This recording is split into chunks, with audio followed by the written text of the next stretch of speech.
திரு ராமசுப்ரமணியன், இப்போ அதிமுகவை பொறுத்த வரைக்கும் திமுக எதிர்ப்பு வாக்குகள் திமுக ஆட்சி மீதான விமர்சனங்களை தன்னோட பிரச்சாரத்துல எடுத்துட்டு போறாங்க.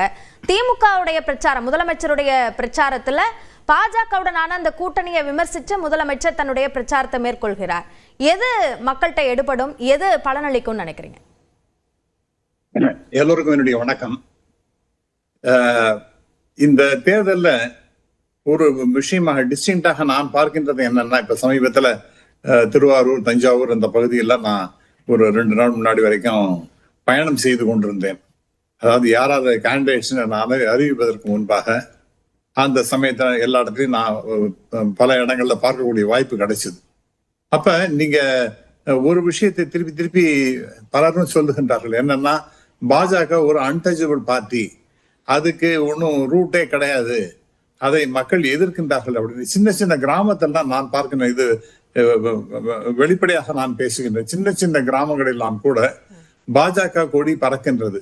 அதற்கு என்று சில அமைப்பாளர்கள் அது போன்ற ஒரு இஷ்யூஸ் எல்லாம் இருக்கின்றது. அவங்கெல்லாம் அங்கே வேலை செய்து கொண்டிருக்கின்றார்கள், உண்மையாகவே அதற்காக உழைத்து கொண்டிருக்கின்றார்கள் என்று நான் பார்க்கின்றேன். அதனால பாஜக சேர்ந்ததுனாலே அதிமுக ஒரு மிகப்பெரிய சரிவு ஏற்படும். அதாவது பாஜக is totally and unacceptable party அப்படிங்கிற அந்த பாயிண்ட நான் என்னால் ஏத்துக்க முடியல. அந்த மாதிரி ஒரு சிச்சுவேஷன் இருந்திருக்கலாம், ஆனா இன்னைக்கு அப்படி இருப்பதாக நான் பார்க்கவில்லை அப்படிங்கறதா நான் உண்மை. ஏன்னா சின்ன சின்ன கிராமங்கள்லாம் பாக்குறேன். அதே போல திரு இபிஎஸ் அவர்களுடைய பயணங்கள், அவருடைய பேச்சுக்கள், அதெல்லாம் நீங்க பார்த்தீர்கள் என்றால் ரொம்ப ஷார்ப்பா இருக்கு. அதாவது மக்கள்கிட்ட பேசுகின்றது, அந்த பிரஸ் மீட் அப்படின்னா பார்க்கும்பொழுது ஒரு பீட்டிங் அபவுட் த புஷ்ஷே கிடையாது. ரொம்ப ஸ்ட்ரைட் ஆரோ என்று சொல்வார்களே, அது போல ஸ்ட்ரைட்டா அவர் தன்னுடைய கருத்துக்களை மக்கள்கிட்ட சொல்லுகின்றார் அப்படிங்கிறத நாம பார்க்கின்றோம். இதெல்லாம் இபிஎஸ்னுடைய, அதாவது அதோட இல்லாம அவருடைய வார்த்தைகள்லாம் ஜாலங்கள்லாம் இல்லாத ஒரு வெளிப்படையான பேச்சு, மக்கள்கிட்ட சேர்கின்ற வகையில அவர் பேசுகிற, இதெல்லாம் பிளஸ் பாயிண்டா நான் பார்க்கின்றேன். ஏடிஎம்கே பொறுத்த வரைக்கும் திரு இபிஎஸ்னுடைய பரப்புரை அதெல்லாம் நான் பார்க்கும்பொழுது, அதே மாதிரி இன்னும் பிஜேபி என்பது டோட்டலி அன்அக்செப்டபிள், அது அன்டச்சபிள் அப்படிங்கிற மாதிரிலாம் நிலைமை இன்னைக்கு இருப்பதாக தெரியல. அதெல்லாம் ஒரு காலம் இருந்து கொஞ்சம் கொஞ்சமாக மறைந்து கொண்டிருக்கின்றது, அதுவும் சற்று வளர்ந்துதான் இருக்கின்றது அப்படிங்கிறத நான் பார்க்கின்றேன். இப்ப கம்மிங் டு டிஎம்கே பர்ஃபார்மன்ஸ், அவங்க அதுதான் முக்கியமானது. அது நண்பர் மணிகண்டன் சொல்லும்போது இத்தனை ப்ராமிஸ் பண்ணாங்க அப்படின்னு, அதுக்கு முன்னாடி ஏடிஎம்கே சொல்லாத ப்ராமிஸா? அவங்க ஏராளமான ப்ராமிஸ் தான் சொன்னாங்க. எல்லாத்தையும் நிறைய நிறைவேற்றாங்க. ஸ்கூட்டிஸ்னா எல்லாரும் கொடுத்துட்டாங்களா? எல்லா லேடிஸும் கொடுத்துட்டாங்களா? தாலிக்கு தங்கம்ங்கிறது எல்லாருக்குமே கொடுத்துட்டாங்களா? ஏதோ அப்பப்ப ஒரு சில சமயத்தை கொடுப்பாங்க, அதுக்கப்புறம் நிறுத்தி விடுவாங்க. இப்படிதான் போயிட்டு இருக்கு. அதனால மக்கள் 511 515 இதெல்லாம் ஃபுல்ஃபில் பண்ணல அப்படிங்கிற மாதிரி பேசுறதுங்கிறது, ஐ திங்க் அது அந்த மாதிரிலாம் மக்கள் பார்ப்பதே இல்லை. ஓவரால் என்ன நடக்கின்றது அப்படின்னு தான் பாக்குறாங்க. அந்த விதத்துல பார்க்கும்பொழுது டிஎம்கே டெஃபினட்டா பூஸ்ட் பண்ணிக்கலாம், ஒரு பூஸ்டராக இந்த தேர்தலில் இருக்க போகின்றது என்பது அவங்களுடைய பர்ஃபார்மன்ஸ். பர்டிகுலர்லி விமன், அவங்களுக்கு இந்த இலவசமான பஸ் அப்படிங்கறத பார்க்கின்றது, அது ஒரு பெரிய இம்பாக்டை கிரியேட் பண்ணித்தான் இருக்கின்றது. அது இல்லைன்னு யாரும் சொல்லவே முடியாது. அதெல்லாம் இல்லை அப்படின்னு சொன்னா, நான் சாதாரண மக்கள்கிட்ட நிறைய பேர்கிட்ட பாக்குறேன், நிறைய பேர்கிட்ட பேசுறேன். அவங்களாம் எங்களுக்கு ரொம்ப உதவிகரமாக இருக்கின்றது இந்த பஸ் பயணம் என்பது, இலவச பஸ் பயணம் அப்படிங்கிறது அவங்க எல்லாம் சொல்லி கொண்டிருக்கின்றார்கள். இரண்டாவதாக நீங்க பாத்தீங்கன்னா அவங்களுடைய அந்த நான் முதல்வன் திட்டம், அது ரொம்ப அற்புதமான திட்டம். பல குழந்தைகள் அதனால பயன்பெற்று இருக்கின்றார்கள். ஏராளமான அளவிற்கு அந்த ஐஏஎஸ் தயாரிப்பதற்கு எவ்வளவு முனைப்பு காட்டுகின்றார்கள் என்பது எனக்கு பர்சனலா தெரியும். ஏனென்றால் சில குழந்தைகள் என்னுடைய பள்ளியிலேருந்து போய் அதுல சேர்ந்து அதெல்லாம் பர்ஃபார்ம் பண்ணி ரொம்ப சிறப்பாக செயல்பட்டதெல்லாம் எனக்கு தெரியும்.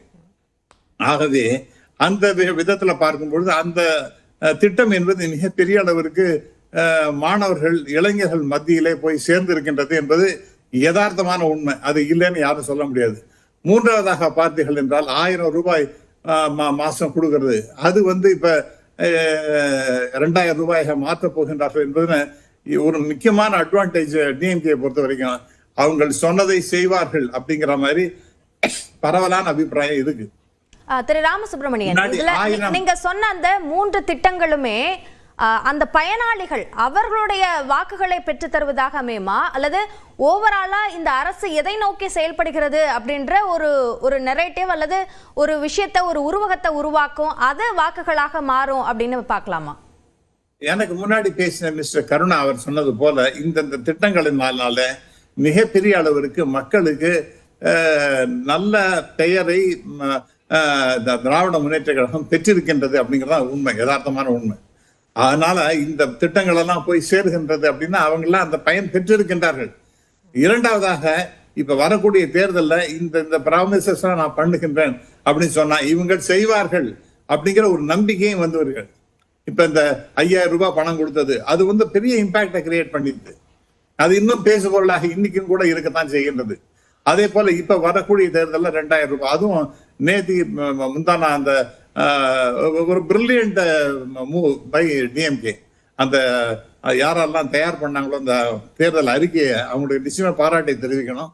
அதுல என்ன பண்ணிருக்காங்கன்னா இந்த 8000 ருபீஸ்ங்கிற நான் கூட கடுமையாக விமர்சனம் செய்ய வேண்டும் என்று நினைத்திருந்தேன். அது அவங்களும் ஃப்ரிட்ஜ் கொடுக்குறேன், நாங்களும் ஃப்ரிட்ஜ் கொடுக்குறோம், என்னென்ன வேணுமோ அதெல்லாம் நாங்கள் கொடுக்குறோம், ஈவன் ஏசியை கொடுப்போம் அப்படிங்கிற மாதிரி ஏதாவது சொல்ல போறாங்களோன்னு நான் பயந்து கொண்டிருந்தேன். ஏன்னா அதெல்லாம் மிகப்பெரிய டிசாஸ்டர் தான் போய் முடியும் என்பது என்னுடைய ஆழ்ந்த கருத்து. ஆனால் அப்படி செய்யாமல் ஆல்ரெடி உங்கள்கிட்ட இருக்கா, அது சரியா ஒர்க் பண்ணலையா, அதுக்கு பதிலாக நீங்க புதுசா வாங்கிக்கணுமா, எஸ் டூ இட்.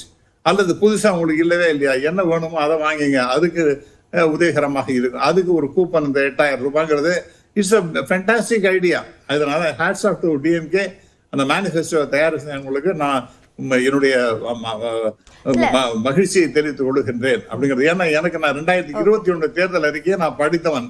இன்னும் அதை சொல்ல போனால் அதெல்லாம் பத்தி நான் பேசியது மிகப்பெரிய அளவுக்கு வைரலா போச்சு, மிகப்பெரிய அளவிற்கு வைரலா போச்சு. எதுக்காக சொல்றேன்னா அதனால இந்த தடவை நான் சொல்லுகின்றேன், இந்த தடவை அது ஹீரோவா ஹீரோயினா அதெல்லாம் கிடையாது. It reach people, it creates a very positive impact on the people of Tamil Nadu அப்படிங்கறத நான் பார்க்கின்றேன். ஓகே, முதற்கட்ட பார்வையை எடுத்துக்கிறேன். திரு ராமசாமி மையப்பன், இப்போ திமுக மீதான அந்த ஆன்டி இன்கம்பன்சி அப்படின்ற விஷயங்களை தான் அதிமுக முன்னெடுக்குது, பாஜகவும் முன்னெடுக்கிறீங்க. ஆனால் அதோட பலன் அப்படின்றது, அதாவது அவங்க செயல்படுத்திய திட்டங்களோட பலன் என்பது நிச்சயமாக அவர்களுக்கு ஒரு பூஸ்டராக அமையும் என்கிறார் திரு ராமசுப்ரமணியன். உங்களுடைய பார்வை? பாரத மன்னருக்கும் தமிழ் மக்களுக்கும் முதற்கண் வணக்கம். இன்னைக்கு நடந்த ஒரு முக்கியமான வருத்தத்தக்க விஷயம் என்ன அப்படின்னு, கிருஷ்ணகிரி மாவட்டம் அருகே ஒரு கல்லூரி பெண்ணை குடிபோதையில் இருந்த நபர்கள் கடத்த முயன்றனர். அந்த மாதிரி ஒரு சூழ்நிலை தமிழ்நாட்டில் கண்டினியூஸாக நிலவி கொண்டே வருகிறது. அது இந்த முதலமைச்சர் திமுகவின் ஆட்சியில் அவர்கள் விடியல் தரப்போகிறோம் அப்படின்னு சொல்லி வந்தாங்க. இந்த முதலமைச்சர் தான் வராரு, விடியல் தரப்போகிறாரு அப்படின்னு அவங்க சொன்னது இந்த மாதிரி ஒரு விடியல் தான். நம்ம ஒரு வயதான மூதாட்டியாக இருக்கலாம், ஒரு சிறிய குழந்தையாக இருக்கலாம், ஒரு கல்லூரி பெண்ணாக இருக்கலாம், இல்லை அண்ணா நகரில் ஒரு மாணவியாக இருக்கலாம், இல்லை அண்ணா யூனிவர்சிட்டியில் ஒரு மாணவியாக இருக்கலாம். எல்லா இடத்துலையுமே இந்த மாதிரி விஷயங்களை நம்ம திரும்பி திரும்ப பார்த்துக்கிட்டே வரோம். அதுவும் இவர்கள்லாம் குடிபோதையில் இல்லை போதைப் பொருட்கள் பயன்படுத்தி அந்த மாதிரி ஒரு சூழ்நிலை இல்லை. அந்த மாதிரி இருக்கும் போது அவர்கள் விடியலை கொண்டு வந்து விட்டார்கள்